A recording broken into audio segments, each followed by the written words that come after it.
అందరికీ నమస్కారం. నా వార్తలు నా ఇష్టం కార్యక్రమానికి మీ అందరికీ స్వాగతం పలుకుతున్నా. ప్రశ్నించాలని చెప్పి చాలా రోజులుగా ట్రై చేస్తున్నా. కానీ ఏం ప్రశ్నించాలో ఎలా ప్రశ్నించాలో అర్థం కాక నన్ను నేనే ప్రశ్నించుకుంటున్నా. ట్విట్టర్లో ప్రశ్నిద్దామంటే పెద్ద ప్రశ్నలు పట్టట్లేదు. అందుకే ప్రశ్నలకు బదులు సమాధానాలు డైరెక్ట్గా చెప్తే బాగుంటుందని కలగలిపి కొంత చెప్పా. ఇక ప్రశ్నలు తయారు చేయడంలో బిజీగా ఉండి ఇలా గడ్డం మీసాలు పెంచి గుర్తు పట్టకుండా తయారయ్యాను. నేనేమి ఒరిజినల్ పవన్ కళ్యాణ్కి డూపును కాను. నేను మీ చిరంజీవి తమ్ముడు కళ్యాణ్నే. అందులో ఎటువంటి అనుమానం లేదు. జనసేన జనంలో లేకపోయినా ట్విట్టర్లో యాక్టివ్గానే ఉంటుంది. ఆ డీటెయిల్స్ చూసే ముందు let me read headlines first. అర్థమైందా? నాకు తిక్కుంది, దానికో లెక్కుంది. మీకు అర్థం కాకపోతే నేనేం చేసేది? సమాధానం లేని ప్రశ్నలు మాత్రం వేస్తా. ఆన్సర్ నచ్చకపోతే అయిన వారిని ప్రశ్నిస్తా. నాతో ప్రచారం చేయించుకుని నా పైన విమర్శలా, నేను అన్నయ్య యాక్టివ్గా లేవని చెప్పి మా పైన సెటైర్లా. నేను ప్రశ్నిస్తే సమాధానాలు చెప్పకుండా నన్నే ప్రశ్నిస్తే ఇక నేనేం ప్రశ్నించాలి? నేను తిడితే పడతాను, కానీ తిట్టే దాంట్లో కూడా పద్ధతి పడు ఉండాలి కదా. ఎన్నికలో గెలిచాక కొత్త బంగారు లోకం మాదిరిగా సంభ్రమాశ్చర్యాలకు లోనైపోవడం కాదు. మనకు కిరీటం ఇచ్చిన ప్రజలకి అప్పుడప్పుడైనా సేవ చేయాలనేదే నేను చెప్పేది. మీరంతా ఏం చేస్తున్నారు? ఎప్పుడో 6 నెలలకు ఒకసారి లేస్తే ఏమర్థం అవుతుంది?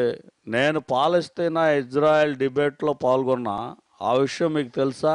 దేశంలో పెరుగుతున్న కాలుష్యం మీద చర్చిలో పసందైన స్పీచ్ ఇచ్చా. ఆ విషయం మీకు తెలుసా? మొత్తం 37 సార్లు చర్చిలో పాల్గొంటే అత్యుత్తమ స్పీకర్ అని కూడా పేరు వచ్చింది. ఇంకో విషయం, ఒబామాతో కలిసి ఆర్మీ పెరేడ్లో కూడా పాల్గొన్నాను. ఇంత చేస్తే ఏం చేయలేదంటావా? అందుకే అప్పుడప్పుడు ఉదయాన్నే లేస్తే బాగుంటుంది. ఇక కేసీఆర్ను నువ్వు పొగడడం ఏంటో నాకైతే అర్థం కావట్లేదు. సెక్షన్ 8 వద్దంటున్నావు.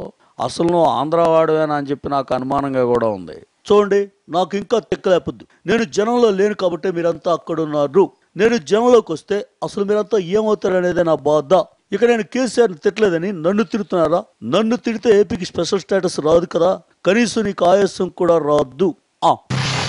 ఇప్పుడు నాకు అర్థం కాక అడుగుతా, కళ్ళు మోసుకొని సెక్షన్ల గురించి మాట్లాడడం ఏంటంట? ఇక్కడ ఏపీలో ఎంతోమంది ఇబ్బందులు పడుతూ ఉంటే మీకు కనిపించడం లేదా? ఈవేళ నేను అదే అడుగుతా ఉన్నా. టీడీపీ బీజేపీలకు ఎంత ప్రచారం చేస్తే మాత్రం మా వాళ్ళని తిట్టడం ఏంటా అని చెప్పి నేను కూడా ప్రశ్నిస్తున్నా. మా హక్కును మేము ప్రశ్నించకూడదా?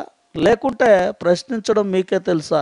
మేము మొదటి నుండి పోరాడాం కాబట్టే ఇక్కడున్నాం. ప్రశ్నలు మీకే కాదు మాకు కూడా వచ్చు. చాలా ప్రశ్నలకు ఆన్సర్లు దొరక్క తలపట్టుకుంటూ ఉంటుంటే మధ్యలో నీ కొత్త ప్రశ్నలేంది? ఏమయ్యా పవన్ కళ్యాణ్, నువ్వేదో గడ్డం పెంచుకుంటే కష్టాల్లో ఉన్నావేమోలే అనుకున్నాను. మా వాళ్ళు గోడలు చూడడానికే పార్లమెంట్కి వెళ్ళారటండి. ఆ మాత్రం వాల్స్, ఆ పెయింట్ ఇక్కడ చూడలేదా? నువ్వేం ప్రశ్నిస్తావో అని నేను ఎన్టీవీ ముందు కూర్చొని ఉంటే మా వాళ్ళని అలా తిట్టిపారేసిపోయావే. పోరాడుతూనే ఉన్నాము. మా బాబు గారు అద్భుతంగా సింగపూరు, జపాన్ పెట్టుబడులు తెస్తా ఉంటే మీరేమో ఏమీ చేయలేదు అంటారా? ఏదున్నా మీరు తిట్టడం కొద్దిగా తగ్గిస్తే బాగుంటుందండి. మీరంటే మాకు గౌరవం. మీ అన్న కాంగ్రెస్లో ఉన్నాడు కాబట్టి ఎలాగూ రెస్పెక్ట్ ఉండదు. కొద్దిగా నిలబెట్టుకోండి మీరు. మనం ఆంధ్ర వాళ్ళం. మన చొక్కాలు కాలర్లు మనమే పట్టుకుంటే ఎట్టా? ఏదో నీ పిన్ని లాంటి దాన్ని బాబు, హితవు చెప్తా ఉన్నాను, కాస్త ఇంటే బాగుంటుంది. ఇక్కడ నేను మాత్రమే ప్రశ్నించాలి. నా పౌరుషం ఏంటో చూపించాను.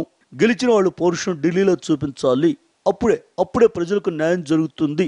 ఇక నా మీద కేసులు పెడతామని చెప్పి కొంతమంది కామెడీ చేస్తున్నారంట. వాళ్ళకు అది ఆనందం అయితే నేను రెడీ. ఏ జైల్లో వేస్తారో చెప్తే దుప్పటి దిండు రెడీ చేసుకుంటా. అర్థమైందా? అబ్బా ఏమిట్రా తమ్ముడు, ఏమిడది జైలుకి వెళ్తా అని చెప్పి అంటున్నావు? మరీ ఆవేశపడద్దు. నీ వ్యవహారం చూస్తుంటే నువ్వే ఎదురెళ్ళి మరి అరెస్ట్ చేయించుకునేలా ఉన్నావు. అతిగా ఆవేశపడద్దమ్మా. సినిమా షూటింగ్ ఇంకా స్టార్ట్ కాలేదు కదా, షేవింగ్ కటింగ్ ఇంకా చేయించలేదు. ఎవరితోనూ గొడవలు పెట్టుకోవద్దబ్బా. అడగందే ఎవరికి సలహా కూడా ఇవ్వద్దా? ఇప్పుడు నువ్వు ఎవరు అడిగారని చెప్పి అన్నిటి మీద అభిప్రాయాలు చెప్తూ ఉన్నావు. రాజ్యసభ సభ్యుడిగా ఉన్న నాకు కూడా పౌరుషం లేనట్టేనా? ఏవిడా మాటలు? ఇలా అయితే ఎలా పవన్? అన్నయ్యకి మన స్పీచ్ మొత్తం అర్థమైనట్టుంది. అందుకే వార్నింగ్ ఇచ్చేస్తున్నాడు. ఇప్పుడు ఒక షార్ట్ బ్రేక్ తీసుకుందాం. అన్నయ్యకి ముఖం చాటేద్దాం. Take a break.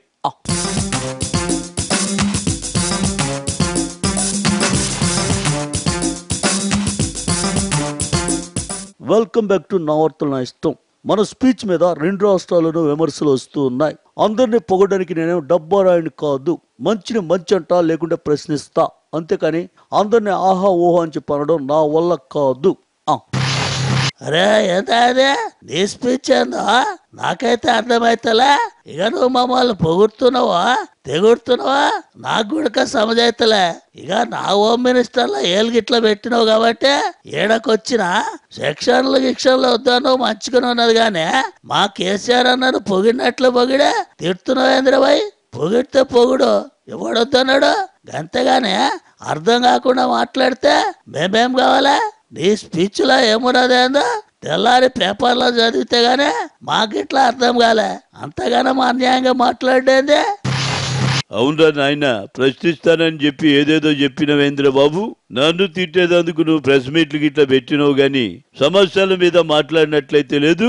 ఇక నువ్వు కటింగ్ చేసుకున్నా నాయన. నీ గెటప్ గిట్లా చూసి ఎవరో బాహుబలి హీరో గిట్లా మాట్లాడుతుండని అనుకుని ఛానల్ గిట్లా మార్చినా తర్వాత ఎవరో చెప్తే గాని నిన్ను నేను గుర్తుపట్టలేదురా బాబు. చిన్న పిల్లలు గురిక మా అంబారుపేటలో దడుచుకున్నారా బాబు. గందుకనే నేను చెప్పేది ఏంటంటే కొద్దిగా కటింగ్ ఇట్లా చేసుకొని నీ అమ్మ మేకప్ వేసుకొని రారా బాబు. లేకుంటే సినిమాలో ఒక తీరుగా బయట తీరుగా ఉంటే మా బోటోళ్ళకి అర్థం గిట్లా కావాలన్నా వద్దా? ఇక నువ్వు ఏ కంపెనీ నూనె గిట్లా వాడుతున్నావేందో మొదలు అది గిట్లా చెప్పారా నాయన. నల్లగా ఒత్తుకున్నది నీ జుత్తు, అది గిట్లా చెప్తే నేను గుడక కొనుక్కుంటా, ఆడవాళ్ళందరికీ గుడక చెప్తా. నేమ అదైతే చెప్పరాదురా బాబు. హనుమంతరావు గారు, మీకు నా ప్రశ్నలు అర్థం కాకపోతే నేనేం చేయలేను, కానీ ప్రజలకు మేలు చేయండి, అది చాలు. అంతేగాని నాతో 6 నెలలకు ఒకసారి ప్రెస్ మీట్లు పెట్టించి తిట్టించుకునేలా మాత్రం చెయ్యొద్దు. ఏదో ట్విట్టర్లో కామెంట్స్ పెట్టగలను, కానీ ప్రతిసారి వచ్చి మిమ్మల్ని తిట్టాలంటే నాకు కూడా బోరు కొడుతుంది. ఆ విషయాన్ని గుర్తుంచుకోండి. పవన్ కళ్యాణ్ గారు, నేను సిపిఎం రాఘవులు మాట్లాడుతున్నాను. మీ స్పీచ్ చాలా బాగుంది. దాదాపు గంట సేపు కన్నార్పకుండా విన్నాను. చాలా బాగుంది. కాకపోతే అర్థం ఉంటే ఇంకా ఆనందంగా ఉండేది. ఏం మాట్లాడారేంటో తెలియదు, కానీ మొత్తానికి ఇప్పటికైనా మాట్లాడినందుకు మీకు ధన్యవాదాలు తెలియజేస్తున్నాను. మీరు చెప్పింది నాకు సరిగా అర్థం కాకపోయినా సరే నువ్వు చేసే పోరాటాలకి నేను మద్దతు కూడా ఇస్తాను. ఇందులో మీకు ఎలాంటి సందేహం అక్కర్లేదు. ధర్నాలో ఆందోళన అయితే మరీ మంచిది. ఇక ఆంధ్ర గవర్నమెంట్ మీద తెలంగాణ గవర్నమెంట్ మీద అనేది కూడా కాస్త క్లారిటీగా చెప్తే ఇంకా బాగుంటుందని చెప్పి మీకు నేను తెలియజేస్తున్నా. ఆ రకంగా మీతో కలిసి మేము రావడానికి మాకు ఎటువంటి అభ్యంతరం లేదు. థ్యాంక్ యూ వెరీ మచ్ రాఘుల్ గారు. మీరైనా నా స్పీచ్ ని అర్థం చేసుకోవడానికి ప్రయత్నించారు, కానీ అంతా నా మీద పడి తిట్టడానికి పోటీ పడతారు. ఇదే సమస్యల పరిష్కారంలో చూపిస్తే నేను మీడియా ముందుకు రావాల్సిన అవసరం వచ్చేది కాదు కదా. ఇంకా చిరంజీవి తమ్ముడు మళ్ళీ అప్పుడప్పుడు వచ్చిపోతే గిట్లనే ఉంటది కాదు. నువ్వు గిట్లనే ఏడాదికి ఒక్క దినం కనిపించినావు అనుకో, నీ సినిమాలో నువ్వు చేసే కామెడీ లెక్కనే ఉందనుకుంటాం.